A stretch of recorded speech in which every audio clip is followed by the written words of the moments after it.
जय श्री राधे दर्शकों, आप सभी का बहुत बहुत स्वागत है आपके अपने प्रोग्राम भाग्य ऋषि संस्थान सुख का सागर कार्यक्रम में। और मैं हूं आपके साथ उपेंद्र कौर। दर्शकों, एक ऐसे दोष के बारे में आपने अक्सर सुना होगा जिसका नाम है पितृदोष। पितृदोष का जब भी नाम हम सुनते हैं तो ऐसे में हम डर जाते हैं, भयभीत हो जाते हैं, क्योंकि यह दोष सुनने में ही थोड़ा सा हमें लगता है कि अरे, अगर यह दोष हमारे जीवन में लग गया या हमारी कुंडली में आ गया तो ऐसे में हमारा जीवन जो है एकदम खराब हो सकता है। और ऐसे में ऐसी बातें भी कही जाती है कि यदि यह दोष हमारी कुंडली में लग जाए तो ऐसे में बहुत मुश्किल उपाय होते हैं जिन्हें हमें करना चाहिए, और ऐसे में इस दोष से छुटकारा पाना मुश्किल हो जाता है। तो ऐसे में आज इस कार्यक्रम के माध्यम से हम आपको इसी दोष के बारे में जानकारी प्रदान करेंगे कि यदि पितृदोष हमारी कुंडली में लगता है तो उसे पहचानने के लक्षण क्या है और क्या कुछ विशेष उपाय हो सकते हैं, किस कारण से यह दोष हमारी कुंडली में लगता है। बहुत विशेष जानकारी आज इस कार्यक्रम के माध्यम से हम आपसे साझा करेंगे। तो कार्यक्रम बहुत ही ध्यानपूर्वक देखिएगा, और साथ ही साथ यदि आपके जीवन में भी कोई समस्या चल रही है तो ऐसे में आप कार्यक्रम से जुड़कर अपनी समस्याओं का समाधान प्राप्त कर सकते हैं। तो यहाँ पर बिना देरी किए प्रोग्राम की शुरुआत करते हैं और मिलकर स्वागत करते हैं हमारे बेहद ही खास मेहमान का। जी हाँ, हम बात कर रहे हैं जाने माने ज्योतिष आचार्य पुष्पेंद्र शास्त्री जी की। तो आइए सबसे पहले मिलकर उनका स्वागत करें। जय श्री राधे आचार्य जी, बहुत बहुत स्वागत है आपका। बहुत बहुत धन्यवाद आपका। आचार्य जी, जब जीवन में समस्या आती है तो हम समझ नहीं पाते कि किस कारण से आ रही है। कई बार कुछ समस्याओं को हम ऐसे ही ले लेते हैं कि ऐसी चल रही होगी समस्या। ऐसे में आज इस कार्यक्रम के माध्यम से मैं पितृदोष के बारे में बात करना चाहूँगी। सवाल यह लेना चाहूँगी कि यदि किसी व्यक्ति के जीवन में यह दोष लगता है तो वह कैसे समझ सकता है कि हाँ, इस दोष के कारण ही उसके जीवन में समस्याएं उत्पन्न हो रही है, यानी कि लक्षण क्या है इस दोष के। अखंड मंडलाकारं व्याप्तमेन चराचरं तत्पदं दर्शितं येन तस्मै श्री गुरुवे नमः। राधे राधे, जय माँ कामाख्या। आज मैं आपको बताऊंगा कि पितृदोष जो लगता है तो उसके लक्षण कैसे। अगर कुंडली हमारे पास है तो कुंडली के माध्यम से तो हम जान ही सकते हैं कि हमारे पितृदोष लगा हुआ है। लेकिन जिस व्यक्ति के पास कुंडली नहीं है, जिस व्यक्ति के पास अपना बायोडाटा कुछ है ही नहीं, कब पैदा हुआ था, कौन सी सन है, कौन सा साल है, कौन सा महीना, कौन सी तारीख या कौन सा समय। बहुत से ऐसे लोग हैं जो कहते हैं गुरुजी हमारे पास तो कुछ है ही नहीं, आप हमारा जीवन का जो काल है वो कैसे बताओगे, भविष्य हमारा कैसे बताओगे।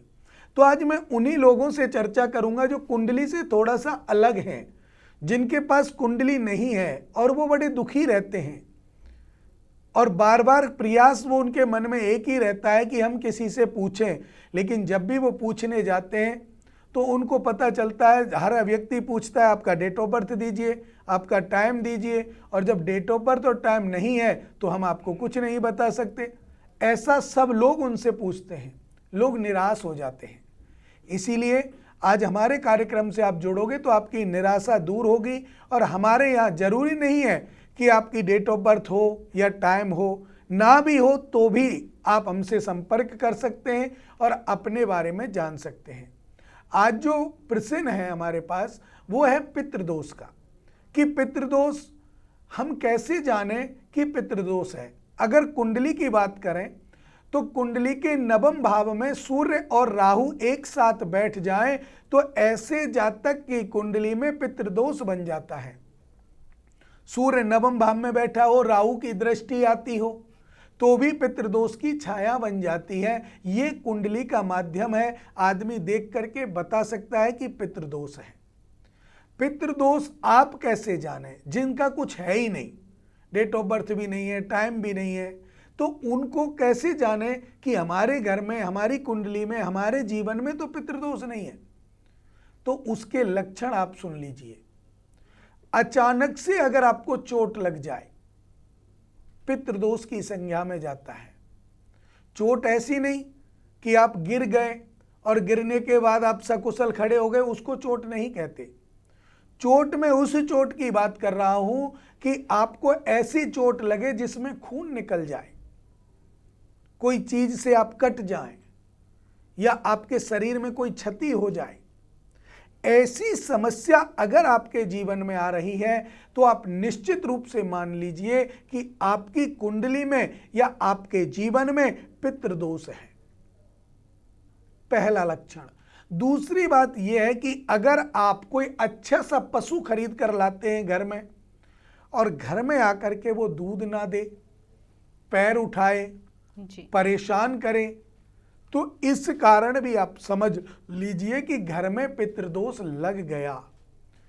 तीसरा कारण संतान। अगर आपके घर में नए नए विवाह होके आए हैं, साल 2 साल शादी को हुए, विवाह के बाद में संतान नहीं हो रही हो, समय बीतता जा रहा है, क्योंकि पितृदोष सबसे ज्यादा दूध और पूत पर इफेक्ट डालता है, तो संतान भी नहीं होने देगा, दूध भी नहीं होने देगा, संतान भी नहीं होने देगा, चोट भी लगाएगा। चौथा और लास्ट कारण मैं आपको बता दूं कि आपने किसी को पैसा उधार दे दिया, उसको आप सरलतापूर्ण नहीं ले पा रहे हैं, या आपने किसी से उधार ले लिया, उसको आप सरलता पूर्वक नहीं दे पा रहे हैं, अर्थात आपका पैसा आपको वापस नहीं मिल रहा है, आपके ऊपर जो कर्ज हो रहा है उसे आप उतार नहीं पा रहे हैं, तो भी आप निश्चित मान लीजिए कि घर में पितृदोष लग गया है। और पितृदोष जब लग गया है तो इनका कारण कैसे लगेगा? पितृ कभी भी, किसी के भी पितृ हो, कभी किसी को परेशान नहीं करते जी। लेकिन पितरों के साथ कोई अनर्गल शक्ति, आत्मा, दुरात्मा, बुरी आत्मा का वास हो जाता है, वो पितरों की जगह पूजने लग जाती है, पितृ कमजोर हो जाते हैं, ऐसी अवस्था को हम पितृदोष कहते हैं। बहुत ही विशेष जानकारी से आप हमें अवगत करा रहे हैं आचार्य श्री, और हमने लक्षण बहुत अच्छे से समझ लिए कि कौन से लक्षण ऐसे होते हैं जिसके माध्यम से हम यह जान सकते हैं कि हाँ, पितृदोष हो सकता है हमारी कुंडली में। और भी विशेष जानकारी मैं आपसे ज़रूर जानना चाहूँगी, लेकिन उससे पहले कॉलर जुड़ गया, उनसे बात कर लेते हैं। नमस्कार, बहुत बहुत स्वागत है आपका कार्यक्रम में। जी जी नमस्कार, राधे राधे। राधे राधे, क्या नाम है आपका, कहाँ से बात कर रही हैं? जी, हम सुनीता बात कर रहे हैं, हम कलकत्ता से बोल रहे हैं। जी सुमिता जी, किनके बारे में जानना चाहती हैं? जी, हमारी संतान नहीं हो रही, 3 साल शादी को हो गई है। जी, आपने अपना इलाज करवाया? कोई मेडिकल इशू तो नहीं है?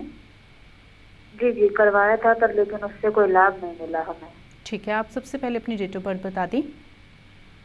जी, 16 तारीख 9वां महीना 1993 का जन्म है हमारा। और जन्म का समय? जी, 12:26 दोपहर में। जन्म स्थान? जी, जन्म स्थान है वेस्ट बंगाल में। जी, कोलकाता का ही है। जी जी बेटा, आपने कभी डॉक्टरों के पास दिखाया था, उस समय कोई ऐसी दिक्कत परेशानी तो नहीं है शरीर में जिससे मेडिकल इफेक्ट हो? नहीं गुरुजी, सब कुछ ठीक बताया डॉक्टरों ने? हाँ जी। देखिए, मैं आपकी कुंडली जो आपको बता रहा हूँ, एक बार वो आप देख लेना। आपके शनि 3य भाव में है, केतु 6ठ भाव में है, शुक्र 8म भाव में है, सूर्य 9वें भाव में है, बुध मंगल गुरु चंद्र 10 भाव में है, राहु आपके 12वें भाव में। बेटा जी गुरुजी, ये आपकी कुंडली ठीक है? हाँ जी गुरुजी, बिल्कुल। देखिए, अब मैं आपको बता रहा हूँ कि आपका संतान पक्ष क्यों कमजोर हो रहा है, क्योंकि 5म भाव में सबसे दृष्टि आपकी पड़ रही है, गुरु चंद्र मंगल और बुध चारों ग्रह एक साथ देख रहे हैं।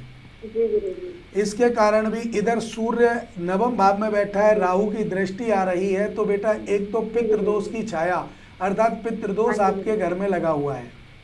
हाँ जी गुरुजी। तो पितृदोष, आपको पितृदोष का उपाय कराना चाहिए, समाधान कराना चाहिए, क्योंकि संतान सुख को देने वाला बेटा पितृ है। और जब पितृ ही नाराज होंगे तो आपको संतान सुख मिलने में दिक्कत आएगी। तो आपको पितृ दोष शांति निवारण उपाय अवश्य कराना चाहिए। दूसरा बेटा, एक बात और मैं आपको बता दूं, आप प्रतिदिन थोड़े से बेचैन बहुत रहते हैं और मन में शंका उत्पन्न बहुत करते हैं। देखो, ये शंका जो बन रही है आपको, ये गुरु के कारण बन रही है, क्योंकि गुरु नीच की राशि पर विराजमान है। तो गुरु जब नीच का होता है तो अनेक प्रकार की शंकाएं देता है, तो आप उस शंका से बाहर निकले बेटा। जी जी जी। और अपने मन को स्थिर करके भगवान गणेश जी का ध्यान करें, और गणेश जी भगवान के द्वारा आपको निश्चित रूप से पुत्र प्राप्ति का वरदान मिलेगा और आपको पुत्र प्राप्ति होगी बेटा। हाँ जी गुरु जी जी। तो जो उपाय है, पहले पितृदोष की शांति आपको करानी है, गणेश भगवान की पूजा आपको करानी है, तो उसके कारण निश्चित रूप से आपको अपने संतान सुख प्राप्त होगा बेटा। ठीक है? हाँ जी गुरु जी। राधे राधे बेटा। जय माँ कामाख्या। जी। राधे। तो बिल्कुल सुमिता जी, आपको घबराने की आवश्यकता नहीं है, जल्द ही आपको खुशखबरी की प्राप्ति होगी, लेकिन उसके लिए उपायों को उसी प्रकार से अपनाना होगा जैसा कि भी आपको बताया गया है। अधिक जानकारी प्राप्त करना चाहती हैं तो ऐसे में संस्थान के नंबर्स लगातार आपको आपकी टीवी स्क्रीन पर दिखाए जा रहे हैं। देखिए दर्शकों, यदि आपके जीवन में भी कोई समस्या चल रही है तो ऐसे में आप लाइव कार्यक्रम से जुड़ सकते हैं, और यदि आपकी कॉल अभी कार्यक्रम में नहीं कनेक्ट हो पाती तो भी आपको घबराने की आवश्यकता नहीं है। ऐसे में आप कार्यक्रम के बाद भी या कार्यक्रम के दौरान भी संस्थान के नंबर्स पे कांटेक्ट कर सकते हैं। चलिए इसी के साथ कार्यक्रम में आगे बढ़ते हैं। आचार्य जी, अब यहाँ पर आपसे सवाल करना चाहूंगी। लक्षण के बारे में तो हमने समझ लिया, लेकिन पितृदोष बनता कैसे है? जी देखिए, हमारी कुंडली में नवमेश जो होता है, नवम भाव जो होता है कुंडली का, उसमें सूर्य और राहु के कारण पितृदोष बनता है। अगर ये समस्या कुंडली के माध्यम से है, कभी कभी ऐसा होता है कुंडली के बाद पितृदोष बना, तो वो कैसे बनता है? जैसे हम लोग अपने पितरों के लिए भोग लगाते हैं मावस के दिन, अमावस्या के समय या पूर्णमासी के समय, रविवार के समय जब हम पितरों की पूजा करते हैं, पितरों को स्नान कराते हैं तो या पितरों को भोग लगाते हैं, तो उस समय हमारे मन में एक प्रश्न आता है, कहीं कोई गलती ना हो जाए, कोई पितर हमसे छूट ना जाए। और इसी गलती में, ये जो हमारी गलती, हमारे मन में जो प्रश्न आता है, ये प्रश्न बहुत ही गलत है, और ये ऐसी गलती उत्पन्न करा देता है कि हमारे घर में पितृदोष लगवा देता है। क्योंकि जब हम भोग लगाते समय ये कहते हैं कि हमारे जो पितृदेव हैं वो तो भोग ले लो, भूले भटके भी सभी भोग ले लो, तो भूले भटके अगर आपने शब्द बोला भोग लगाते समय, तो उस समय इस ब्रह्मांड में इतनी आत्मा, दुरात्मा, बुरी आत्मा भ्रमण करती हैं जिनका कोई पानी देनिया नहीं होता, जिनको कोई अंतिम संस्कार अच्छे से ना हुआ हो, जिनकी कोई क्रिया अच्छे से नहीं हुई हो, वो आत्मा, दुरात्मा इस ब्रह्मांड में भ्रमण करती हैं। और वो उस समय एक्टिव होती हैं कि कोई भी थोड़ा सा उनको प्रयास करे बुलाने का, वो तुरंत आकर भोग ले जाती हैं। जब तक आपके पितृ भोग लेने आएंगे तब तक उस चीज को वो दूषित कर गई होती हैं और उसको आप खा लेते हैं। तो पहले तो आप परेशान होंगे, बीमार होंगे और परेशानियां उत्पन्न होंगी। उसके बाद में जो आपके पितरों को नहीं मिला, पितृ कमजोर हो गए, अब जब जब आप भोग लगाएंगे तब तक वही आत्मा भोग लेगी, और जब वो भोग लेगी तो आपके पितरों को कुछ नहीं मिलेगा, तो वो कमजोर होकर के गिर जाएंगे और आपके पितरों की जगह पूजने लग जाएगी वो आत्मा जो आपका भोग ले रही है। अब जब जब आप थोड़ी बहुत गलती करेंगे तब तब आपको वो परेशान करेगी, और वो परेशान करेगी, आप सोचेंगे हमारे पितृ परेशान कर रहे हैं। पितृ कभी भी किसी के परेशान नहीं करते, पितरों की जगह पर पूजने वाली आत्मा, दुरात्मा जो है वो परेशान करती हैं। तो पितृदोष फिर बन जाता है। ऐसी अवस्था में पितृदोष लग जाता है क्योंकि पितृ कमजोर है। एक कारण, किसी तांत्रिक विधि के द्वारा, मान लीजिए मैं आप लोगों से जलने लग गया, आपकी उन्नति को देखकर जलने लगा, या आपके व्यापार क्षेत्र को देखकर, या कैसे भी मेरे अंदर आपके प्रति जलन हो गई।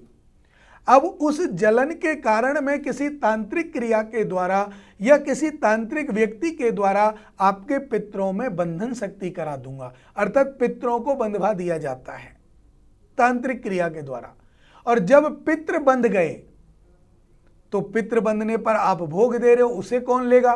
तो उस समय भी वो अपनी कोई शक्ति ऐसी छोड़ देते हैं कि वो जगह खाली ना हो, और उसी अवस्था में जब वो जगह खाली नहीं होगी, उस जगह कोई दूसरा व्यक्ति को आप पूजेंगे, चाहे वो किसी भी प्रकार से आप उसे पूजें, वहां पर भी आपको दिक्कत आने की संभावना है, तो उस जगह भी आपको पितृदोष लगता है। तो ये 2-3 कारण जो मैं आपको बता रहा हूं, ये तीनों कारण पितृदोष लगने के हैं। चौथी बात, आपके घर में माता पिता की सेवा नहीं होती।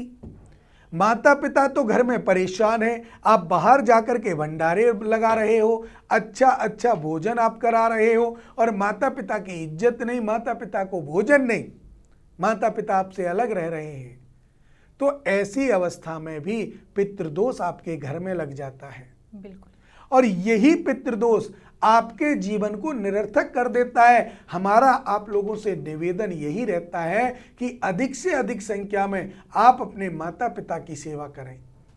जिसने आपको जन्म दिया, जिसने आपको पाल पोस करके बड़ा किया और इस स्तर पर पहुंचा दिया, और वहां पर आप अपने माता पिता को छोड़ देते हैं, तो ऐसी अवस्था में भी घर में पितृदोष लग जाता है। इसीलिए आपको पितृदोष ना लगे, इसके निमित्त आप अपने माता पिता की सेवा और गौ ब्राह्मण और आचार्य की सेवा करेंगे तो निश्चित रूप से आपके घर में सुख शांति रहेगी और पितृदोष नहीं लगेगा। बिल्कुल। आचार्य श्री, जो बातें अभी आपने बताई उसे सुनकर तो मैं भी आश्चर्यचकित होगी, क्योंकि कई बार ऐसा होता है ना कि हमसे कोई गलती ना हो, उसके लिए हम जो शब्द उपयोग कर रहे हैं वो ही कितने हमारे जीवन में नेगेटिव प्रभाव दे सकते हैं।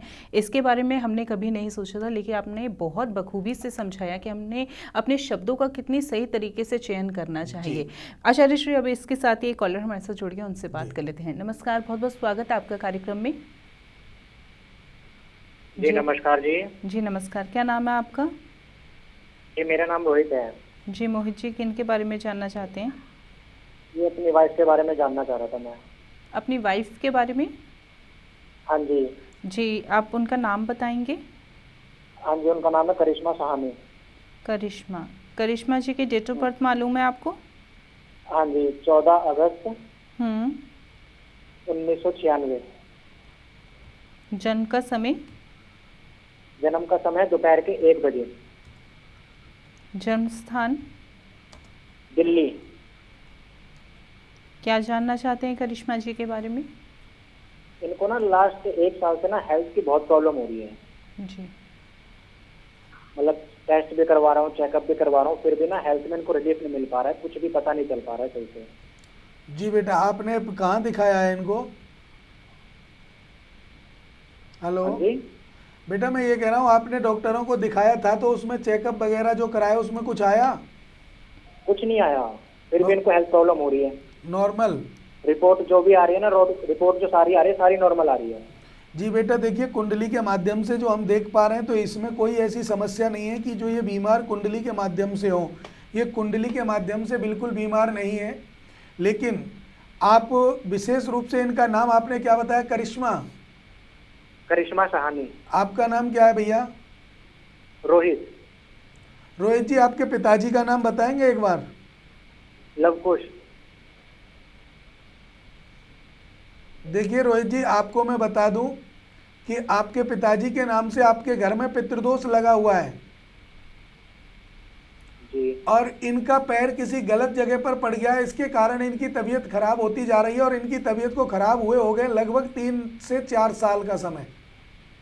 जी बिल्कुल। 3-4 साल से धीरे धीरे करके इनको ये परेशानी बढ़ी है और इस समय हो सकता है ज़्यादा परेशानी हो रही हो, लेकिन जो मेन कारण है बेटा वो है किसी आत्मा दुरात्मा का। इनका पैर ऐसी किसी गड़ंत पे पड़ गया है जिसके कारण इनको ये समस्या आ रही है। कुंडली के माध्यम से कोई समस्या नहीं है जी।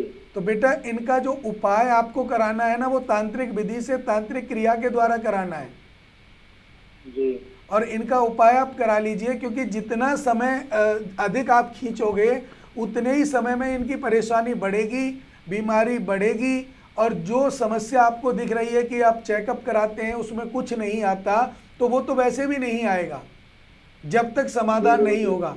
और जब समाधान हो जाएगा ना बेटा, तो सारी बीमारियां स्पष्ट हो जाएंगी और वो आ जाएंगी आपकी रिपोर्ट में। जी गुरुजी। और देखिए, अगर जो बीमारी शरीर के अंदर प्रवेश कर गई वो तो दवाइयों से ही ठीक होगी, डॉक्टरों के द्वारा ही ठीक होगी, लेकिन जो उपाय किए जाते हैं वो इसलिए किए जाते हैं कि डॉक्टरों की जो दवाएं हैं वो उनको लग जाए। कभी कभी क्या होता है, दवा देते रहते हैं, दवा लगती नहीं है, तो वो उपाय आप कराइए जिससे डॉक्टरों की दवा उन्हें लगेंगी और वो पूर्ण रूप में ठीक हो जाएंगी। और ये निश्चित है बेटा, ध्यान रखना है इस बात को। अगर ये उपाय नहीं कराते हैं तो भगवान ना करे कोई ऐसी घटना घट जाए कि कोई दिक्कत परेशानी आवे। जी गुरु जी। तो इसका आप विशेष ध्यान रखना बेटा, उपाय अवश्य करा लेना। अधिक जानकारी के लिए आप हमारे संस्थान में संपर्क कर सकते हैं और हमारे संस्थान के द्वारा बैठे हुए हमारे जो आचार्यगण हैं जो आपसे बात करेंगे, उनकी एक एक बात ध्यान से सुनना और ध्यान से सुनने के बाद आप निष्कर्ष करना और उसके बाद ही आप पूजा पाठ यज्ञ अनुष्ठान अवश्य कराना, उपाय कराना, जिससे कि आपको लाभ हो और आपकी बीवी का स्वास्थ्य ठीक हो बेटा। जी गुरु जी। जी राधे राधे। राधे राधे गुरु जी। तो रोहित जी, यदि आप बातों से सहमत हैं तो उपायों को ज़रूर अपनाइएगा, और यदि आप उपायों को संस्थान से करवाना चाहते हैं तो ऐसे में दिए गए नंबर्स पर आप कांटेक्ट कर सकते हैं। इसी के साथ साथ दर्शकों, यदि आपके जीवन में कोई समस्या चल रही है तो ऐसे में आप लाइव कार्यक्रम से जुड़ सकते हैं, और यदि आपकी कॉल अभी कार्यक्रम में नहीं कनेक्ट हो पा रही किसी कारणवश, तो ऐसे में आप संस्थान के नंबर्स पर भी कॉन्टैक्ट कर सकते हैं। कई बार दर्शकों ऐसा होता है कि हमारी कुछ समस्याएँ ऐसी होती है जो हम लाइव कार्यक्रम के माध्यम से शेयर नहीं कर सकते, और उसके लिए हमें व्यक्तिगत रूप में मुलाकात कर अपनी समस्याओं को साझा करना होता है। तो ऐसे में आप पर्सनल अपॉइंटमेंट ले सकते हैं आचार्य श्री से। पर्सनल अपॉइंटमेंट यदि आप अपनी फिक्स कराना चाहते हैं तो ऐसे में दिए गए नंबर्स पे आप कांटेक्ट कर सकते हैं। और देखिए, जब जीवन में समस्याएं आती है ना, तो आप उन समस्याओं को बढ़ने का वेट मत कीजिए। जब समस्याएं शुरू ही होती है तभी आप अपनी कुंडली का आंकलन करवाइए, क्योंकि जिस तरीके से बीमारी जब हमें कोई होती है तो हम उसी वक्त दवाई लेते हैं ना। अगर उस वक्त हम दवाई नहीं लेते तो ऐसे में बीमारी वो बड़ी हो जाती है और घातक रूप भी कई बार वो ले लेती है। ऐसे ही जब जीवन में समस्याएं शुरू होती है तो यदि हम उसी वक्त कुछ उपाय अपने लिए करवा लें तो ऐसे में सरल उपायों के माध्यम से वो समस्याएं दूर हो जाती है। लेकिन जब हम उस समस्याओं को लेकर चलते रहते हैं तो वो समस्या हमारे जीवन में घर कर जाती है और एक बड़ी बीमारी का रूप ले लेती है, और ऐसे में फिर आपको कठिन उपाय अपनाने पड़ते हैं, और ऐसे में उन समस्याओं को दूर करने के लिए आपको लंबे समय तक उपाय भी कई बार अपनाने पड़ते हैं। तो ऐसे में जीवन में कभी भी समस्या आए ना, छोटी सी समस्या भी आए, तो ऐसे में समय रहते आप अपनी कुंडली का आंकलन करवाइए, क्योंकि कुंडली आपके जीवन का दर्पण है जो आपके बारे में सब कुछ बता देती है। कुंडली का आंकलन यदि आप स्वेच्छा से आचार्य जी द्वारा करवाना चाहते हैं तो नंबर्स लगातार आपको आपकी टीवी स्क्रीन पर दिखाए जा रहे हैं। चलिए इसी के साथ कार्यक्रम में आगे बढ़ते हैं। अब आचार्य जी, यहाँ पर हमने यह तो समझ लिया कि पितृदोष के लक्षण क्या है और किस कारण से यह दोष बनता है, लेकिन अब मैं जानना चाहूँगी क्या कुछ ऐसे उपाय भी होते हैं जिन्हें विशेषकर हम अपनाकर पितृदोष जैसी गंभीर समस्या को, गंभीर दोष को अपने जीवन से दूर कर दें? जी देखिए, आपने जो प्रश्न किया बहुत अच्छा है, और इसका मेन कारण यही है कि जब जीवन में हमारी एक्टिवता आ जाती है तो हमारी सफलता हमारे सामने होती है, चाहे वो दोष को लेकर हो, चाहे वो किसी भी अवस्था में हो। जब तक आप एक्टिव नहीं होंगे तब तक आपको सफलता नहीं मिलेगी। तो उपाय जो हमारे पितृदोष जब लग जाता है, और इसके जो उपाय होते हैं वो विशेषकर आपको ध्यान से सुनने हैं, किस हिसाब से उपाय करें। पितृदोष अगर आपके घर में लगा है तो सबसे पहले आप श्रीमद् भागवत की कथा आप करा सकते हैं, अगर सक्षम हैं तो। उससे आपके पितरों का नारियल और वांस लेकर के आप उसमें बांधते हैं, उसके बाद पितरों को स्थान देते हैं, और जब पितृ भागवत की कथा सुनते हैं, सबसे अच्छा भागवत जी का जो उपाय है वो पितृ शांति का है। दूसरा उपाय, आप भागवत नहीं करा सकते, समर्थ नहीं है, इतना पैसा खर्च होता है, वो आप नहीं कर सकते, तो आप नारायण बलि आप करा सकते हैं। नारायण बलि भी एक पितरों को तरण तारण के लिए बहुत ही अचूक उपाय है। नारायण बलि को कराने के लिए आपके जीवन लक्ष्य सफल होता है और पितरों की शांति होती है, और पितृ अपने सस्वर अच्छे सानिध्य में आ जाते हैं और पितृदोष मिट जाता है। इतना भी नहीं करा पाते तो आप 1.25 लाख गायत्री, जो पितृ गायत्री होती है, पितृ गायत्री मंत्र जाप अनुष्ठान आप कराइए।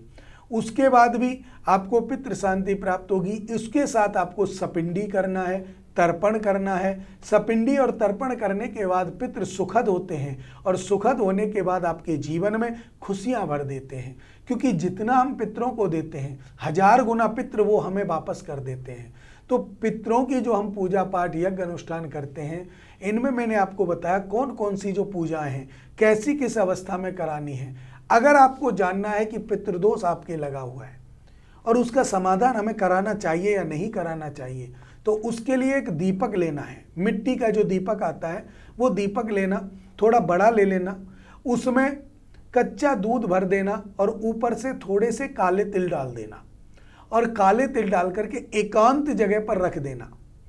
आप एकांत जगह पर उसको रख के घर आ जाओ, अपने पितरों को बोल के आना कि आप इस दूध को पिए। अगर पितरों का स्थान बना रखा है तो उस स्थान पर रख कर आ जाओ। अगर कहीं नहीं रख सकते तो अपने घर की छत पे रख दो।